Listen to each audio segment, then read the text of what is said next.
महाराष्ट्र के ठाणे जिले में एक ऐसी घटना सामने आई जिसने हर संवेदनशील दिल को झकझोर दिया।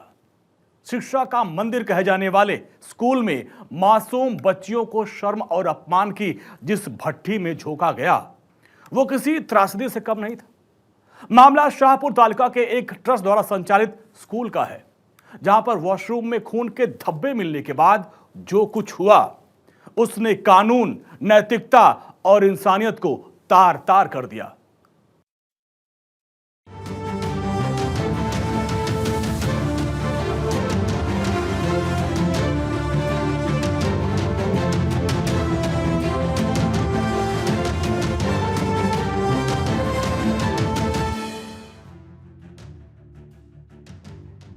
ठाणे के शाहपुर में आरएस दमानी स्कूल के वॉशरूम में खून के धब्बे मिलने के बाद स्कूल प्रबंधन ने जो किया उसने गुरु शिष्य परंपरा को तार तार कर दिया।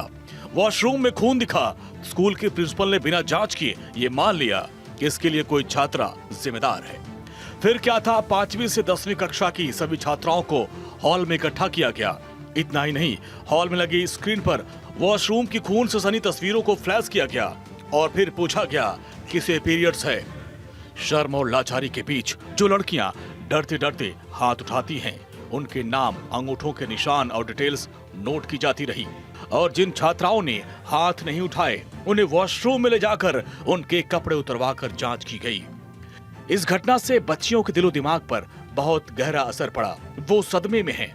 कुछ बच्चियों ने खाना छोड़ दिया, कई स्कूल वापस जाने को तैयार नहीं है। घटना के बाद परिवार वालों में जबरदस्त नाराजगी है और अगले ही दिन अभिभावक स्कूल पहुंचे और जमकर विरोध प्रदर्शन किया और साथ स्कूल प्रशासन ट्रस्ट पर कड़ी कार्रवाई की मांग की है। मामले ने तूल पकड़ा और पुलिस में शिकायत की गई। पुलिस ने कार्रवाई करते हुए प्रिंसिपल, एक चपरासी, 2 टीचर्स और 2 ट्रस्टीज पर पॉक्सो एक्ट और विभिन्न आईपीसी की धाराओं में केस दर्ज कर लिया है और 2 को गिरफ्तार कर लिया गया है और साथ ही घटना को लेकर प्रिंसिपल से पूछताछ की गई। इस स्कूल में टॉयलेट के यूज करने के बाद वहाँ कुछ ब्लड के दाग मिले। इसकी वजह से प्रिंसिपल ने उनकी पूरी तरह की जांच की और इस जांच में इस लड़की को विवश किया कि पीरियड किसको आ रहे। प्रोजेक्टर पे उसके टॉयलेट के फोटो दिखाए। ये बहुत ही गंदी बात है, इसलिए हमने यहाँ आके पुलिस को निर्देश दिए। कल ही गुना दर्ज हो गया है, पोक्सो अंतर्गत गुना दर्ज करके कार्रवाई की शुरू की है। हमारे शिक्षण विभाग ने स्कूल में जाके पूरी जांच की। आईसी कमेटी के बारे में होगी, सखी सावित्री के बारे में होगी, कंप्लेंट बॉक्स से रजिस्ट्रेशन किया है। इस पूरी की पूरी जानकारी हमारे शिक्षण विभाग ने दी है। हमारे शिक्षण विभाग ने इस प्रिंसिपल को टर्मिनेट किया है। इस मामले में सबसे बड़ी बात यह है कि स्कूल की प्रिंसिपल भी एक महिला है। स्कूल में छात्राओं को मासिक धर्म की उचित शिक्षा और पूरी जानकारी देने के बजाय प्रिंसिपल ने उन पर मानसिक दबाव डाला। मामले ने जब तूल पकड़ा तो महाराष्ट्र महिला आयोग ने भी इस मामले पर संज्ञान लिया और स्कूल प्रबंधन के साथ प्रिंसिपल पर सवाल खड़े किए। में कल पॉक्सो एक्ट के अंतर्गत एफआईआर रजिस्टर हुआ है। टोटल 8 लोगों के अगेंस्ट एफआईआर रजिस्टर हुआ है। उसमें से 5 लोगों को अरेस्ट किया है, उनको अभी कोर्ट में पेश किया है। बाकी लोगों को भी अरेस्ट करेंगे। जैसे हमें शिकायत मिली, मैं खुद हमारे सीनियर पीआई को लेके हम स्कूल में पहुंचे। वहाँ पे हमें पूरा इंसिडेंस पता चला। फिर जो इंसिडेंस था उसके रिगार्डिंग जो भी कंप्लेंट थे वैसे उस हिसाब से हमने एफआईआर दर्ज की है कल। और कल ही 2 लोगों को अरेस्ट किया। आज सुबह 3 लोगों को अरेस्ट किया उसमें। शाहपुर के आरएस दमानी स्कूल में हुई इस घटना के बाद कई सवाल खड़े हो रहे हैं। उससे भी बड़ा सवाल ये कि क्या ऐसे स्कूल दोबारा से बच्चों को सुरक्षित माहौल दे सकते हैं। इस घटना के बाद सदमे में गई लड़कियों को कैसे विश्वास में लेकर स्कूल वापस लाया जाएगा। ऐसे में भारत 24 के सवाल है, क्या पीरियड्स अब भी तथ्य जांच का विषय है?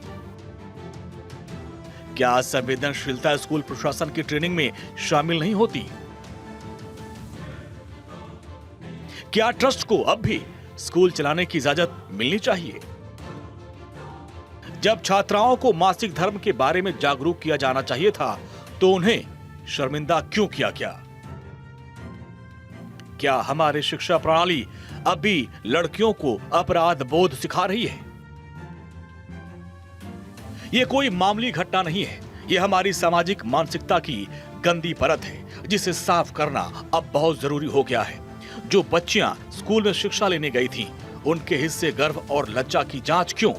शर्म आती है। 2025 में मासिक धर्म को अपमान समझा जाता है और बच्चियों के कपड़े उतारकर साक्ष्य जुटाए जाते हैं। Bureau report, Bharat 24।